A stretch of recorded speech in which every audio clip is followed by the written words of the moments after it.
केंद्र सरकारच्या खासगीकरण व कामगार विरोधी धोरणाच्या निषेधार्थ आज धुळ्यात देशव्यापी लाक्षणिक संपाची हाक विविध कामगार संघटनांसह शिक्षक संघटनांनी दिली होती।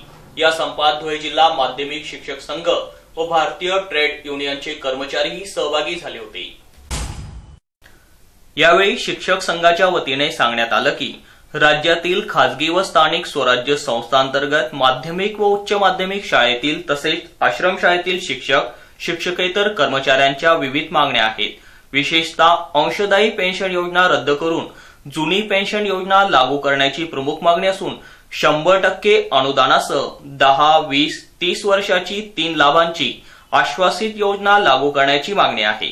त्या वेतनातील त्रुटी, मुदतपूर्व सेवानिवृत्तीचे जाचक धोरण, वेतन श्रेणी, रिक्त पदांची भरती, अतिरिक्त शिक्षक समायोजन, विनाअट निवड श्रेणी आदी मागण्या पूर्णत्वास याव्यात यासाठी देशव्यापी लाक्षणिक संपाची हाक देण्यात आली आहे।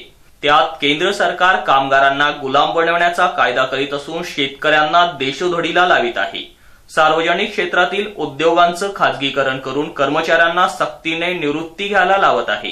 त्यातच अंशदायी पेन्शन योजना लादून अन्याय करीत असल्याने कामगारांना शासकीय कर्मचाऱ्यांचा दर्जा व किमान 21,000 रुपये वेतन तसेच अनुदान मिळावे व आयकर लागू नसलेल्या कुटुंबियांना मासिक 7,500 रुपयांचे अनुदान मिळावे या मागणीसाठी भारतीय ट्रेड युनियन या संपात सहभागी झाली आहे, अशी माहिती सीटूचे अध्यक्ष कॉम्रेड LR राव यांनी दिली।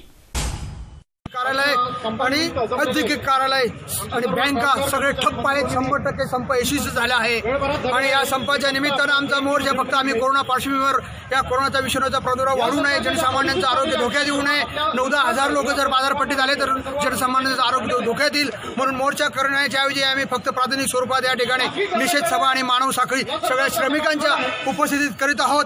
यामध्ये सगळ्यात महत्वाचं समान काम समान वेतन, एकच मिशन, जुनी पेन्शन, खासगीकरण, उदारीकरण, जागतिकीकरणाच्या माध्यमातून जे काही कंत्राटी पद्धत, शिक्षक सेवन पद्धत, आउटसोर्सिंग, डाटा एंट्री ऑपरेटर्स असतील, अंशकालीन कर्मचारी असतील, या पद्धतीने जी काही फिक्स पे पद्धत अवलंबली जात आहे ती बंद करा आणि सगळ्यांना समान काम समान वेतन लागू करा। जी काही प्रशासनामध्ये 1,70,000 कर्मचाऱ्यांची पदे रिक्त आहेत ती भरा, नंतरच सेवा हमी कायदा लागू करा। तसेच बक्षीस समितीचा अहवाल अद्यापपर्यंत सरकारने स्वीकारलेला नाही। केंद्राप्रमाणे सर्व भत्ते कर्मचाऱ्यांना मिळाले पाहिजे।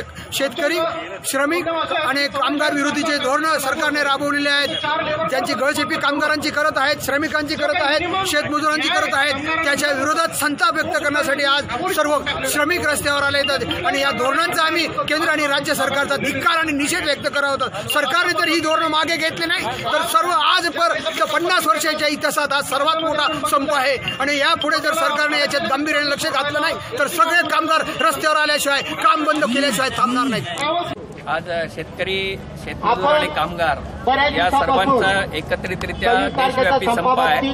धुळे शहरामध्ये या निमित्तानं हजारोंच्या संख्येनं लोक जमलेले आहेत। आम्ही सत्यशोधक शेतकरी सभा, सत्यशोधक ग्रामीण शेतकरी सभा, श्रमिक शेतकरी संघ यांच्या वतीनं या कामगार कर्मचारी संपाच्या पाठिंब्यासाठी या ठिकाणी आलेलो आहोत। हा शेतकरी कामगार एकजुटीचा विजय आहे। याचं कारण असं की आज अभूतपूर्व संप आहे। शेतकऱ्यांच्या विरोधामध्ये कायदे झालेले आहेत, ते शेतकरी विरोधी कायदे रद्द करावे, कामगार विरोधी कायदे रद्द करावे, कामगारांना संरक्षण द्यावं, असंघटित कामगारांना संरक्षण द्यावं, ऊसतोड मजुरांना संरक्षण द्यावं, अशा कर्मचाऱ्यांना कायम नोकरी द्यावी, सरकारी नोकरी द्यावी, या प्रकारच्या मागण्या घेऊन आज सर्वजण आम्ही या ठिकाणी आलेलो आहोत। आणि आजचा बंद हा अभूतपूर्वरित्या यशस्वी झालेल्या ग्रामीण भागामध्ये पूर्णतः बंद पाळण्यात येत आहे। आम्ही गावातले सर्व कामं बंद करून या ठिकाणी आलेलो आहोत। सत्तेची जय।